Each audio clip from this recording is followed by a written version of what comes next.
인간의 이중적인 모습을 재미있게 풍자한 소설 비사감과 러브레터입니다.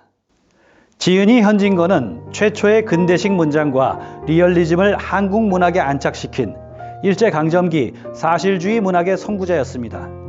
여러 습작을 거쳐 1921년 작가 염상섭의 호평을 받은 빈처를 발표하면서 등단합니다. 이후 술권하는 사회, 운수 좋은 날, 불 등 사실주의적 소설들을 잇따라 발표합니다. 빈처와 술권하는 사회에선 식민지 시대를 살아가는 지식인의 자화상을 그려내고 운수 좋은 날에선 하층민들의 삶을 사실 그대로 보여주고 있죠.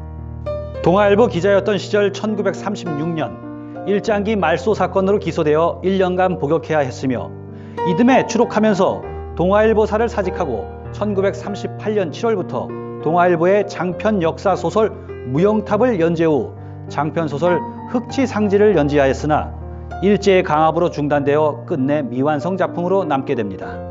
1943년 지금의 고려대학교 정문 앞에 있던 허름한 초가집에서 지병으로 그의 나이 44세에 세상을 떠납니다.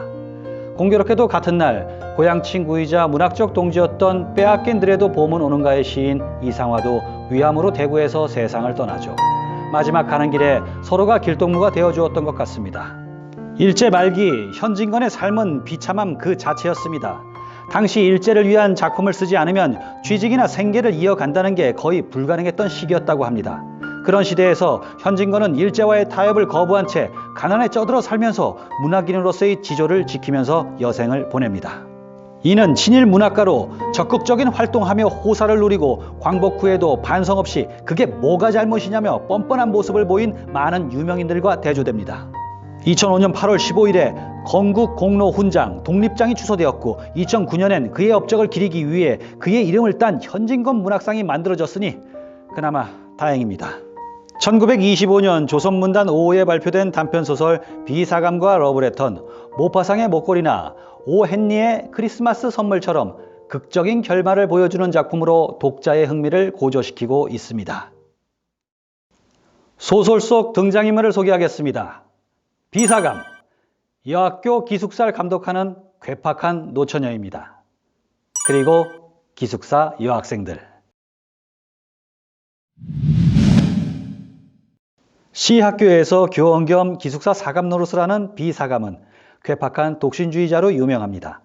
많은 나이에도 결혼을 하지 않은 비사감은 여학생들에게 오는 러브레터에 지나칠 정도로 과민하게 반응합니다. 저를 부르셨어요?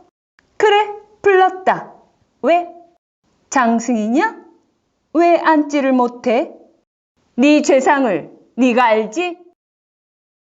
까닭없이 편지를 받은 여학생들은 어김없이 수업이 끝나고 기숙사에 오기가 무섭게 사감실로 불리어갑니다. 사감실로 불리어간 학생은 비사감의 모진 구중을 들어야만 했습니다. 이건 누구한테 오는 거냐? 누구인지는 모르고 저한테 온 것이야요. 너한테 오는 것을 내가 모른단 말이냐? 이것 때문에 여학생들은 동맹 휴학도 해보고 교장이 설득까지 하지만 비사감은 그 버릇을 고치려 들지 않습니다. 어느 가을날 비사감이 감독하는 기숙사에 괴상한 일이 벌어집니다. 모든 기숙생들이 고난잠에 떨어진 새벽 1시, 난데없이 깔깔대는 웃음과 말소리가 들려오는 것입니다. 이 소리를 들은 학생들은 처음엔 무서워했지만 특별한 일로 취급하지 않고 넘겨버립니다. 저 소리를 들어보아요. 아닌 밤중에 저게 무슨 소리야? 어젯밤에 나도 저 소리에 놀랬어. 도깨비가 났단 말인가? 나는 수상한걸? 나도 언젠가 한번 들어본 법도 하구먼.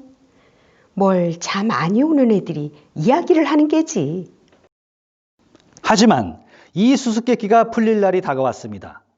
공교롭게 한 방에 자던 학생 셋이 같이 잠에서 깨었을 때 그들은 이상한 소리를 듣게 됩니다. 그들 셋은 호기심에 문을 열고 나와 그 소리가 나오는 곳으로 조용히 걸어갑니다. 그 소린 자신들의 방에서 얼마 멀지 않은 비사감의 방에서 흘러나오고 있었습니다.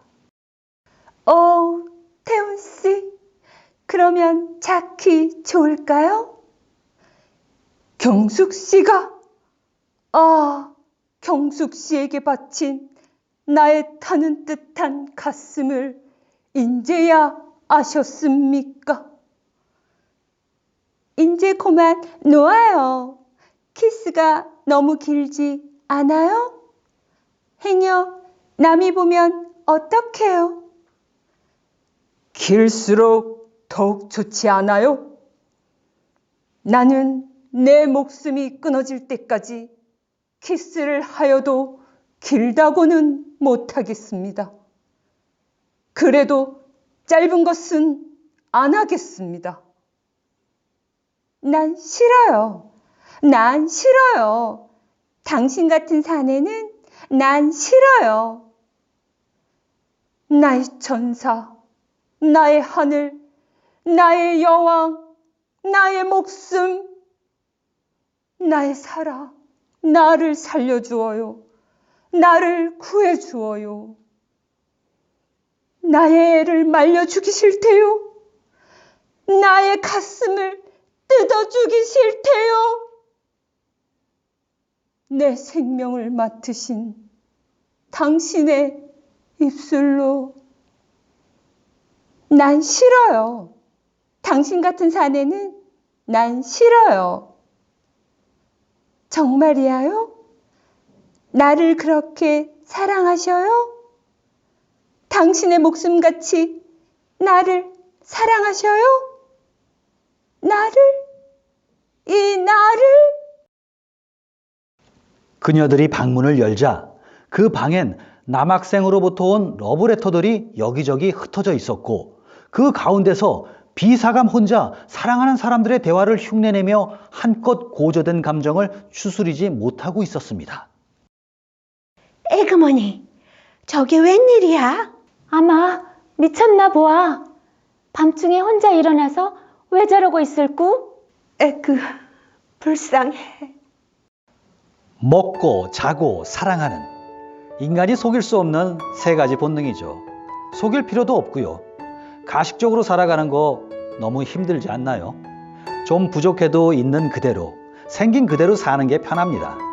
그리고 힘들면 그냥 힘들다고 말하면 됩니다. 다음 시간에 뵙겠습니다.